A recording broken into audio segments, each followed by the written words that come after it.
ओम शांति। 7 जनवरी।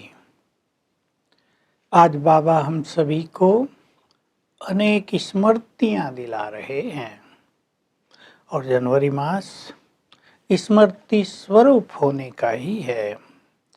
तो सभी मेरे साथ साथ सुनते हुए ही स्मृति स्वरूप होने का अभ्यास और अनुभव करेंगे।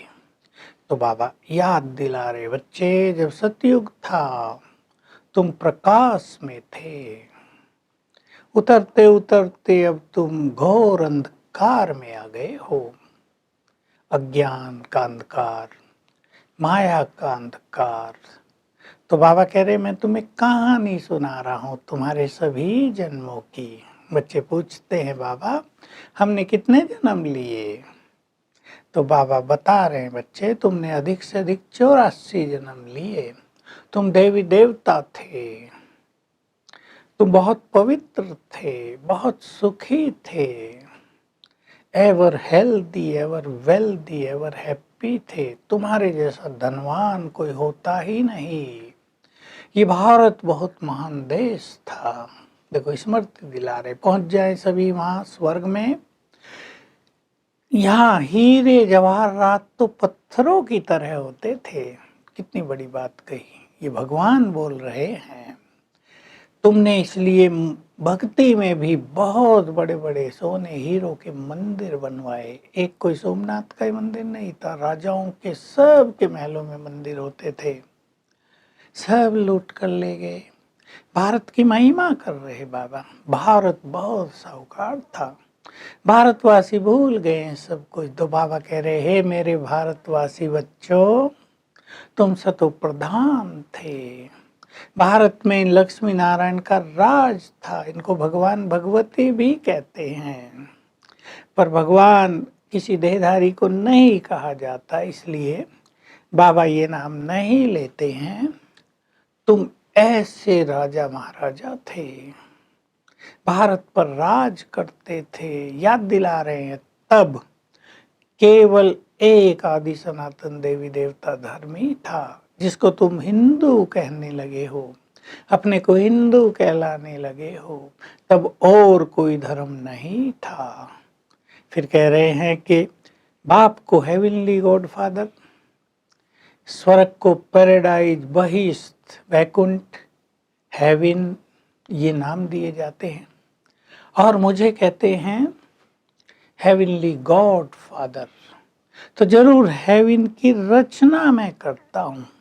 लोगों ने समझ लिया मैं हेवन में रहने वाला हूँ, नहीं, मैं हेवन की रचना करता हूँ। तो कब करूँगा, कब आऊँगा, ये बाबा चिंतन दे रहे हैं। हेवन कहा जाता है सतयुग त्रेता को, तो जरूर उससे पहले आऊँगा। कलयुग के अंत में संगम युग पर आऊँगा। तो मैं बताता हूँ बच्चे, मैं इसके तन में आता हूँ जो नंबर 1 था और नंबर लास्ट में आ गया है। पुरुषोत्तम संगम युग पर आता हूँ और इसके द्वारा नई स्वर्ग सृष्टि की रचना करता हूँ। गायन है, ब्रह्मा द्वारा स्थापना, विष्णु द्वारा पालना, शंकर द्वारा विनाश। तो मैं एक धर्म की स्थापना करा देता हूँ, बाकी सभी धर्मों का विनाश करा देता हूँ। सभी आत्माएं वापिस अपने धाम चली जाती हैं और तुम चले जाते हो स्वर्ग में। तो बाबा पूरी कहानी सुना रहे हैं, हमें याद दिला रहे, रोज स्मृति दिलाते हैं। तुम कितने पवित्र थे, तुम कितने सुखी थे, सतो प्रधान थे। तुमने 84 जन्म लिए। भक्ति में क्या गड़बड़ कर दी? शास्त्रों में लाखों वर्ष कल्प की आयु कह दी और 84 लाख योनियां कह दिया। मनुष्य आत्मा कुत्ते, बिल्ली, गधे, घोड़े सब में जाती है। बाबा हंसी मजाक करे, तुमको सब बना दिया। अब मैं कहता हूँ नहीं, तुम देवता थे। ये जो लंबा काल युगों को दे दिया, इससे सभी घोर अंधकार में सो गए हैं।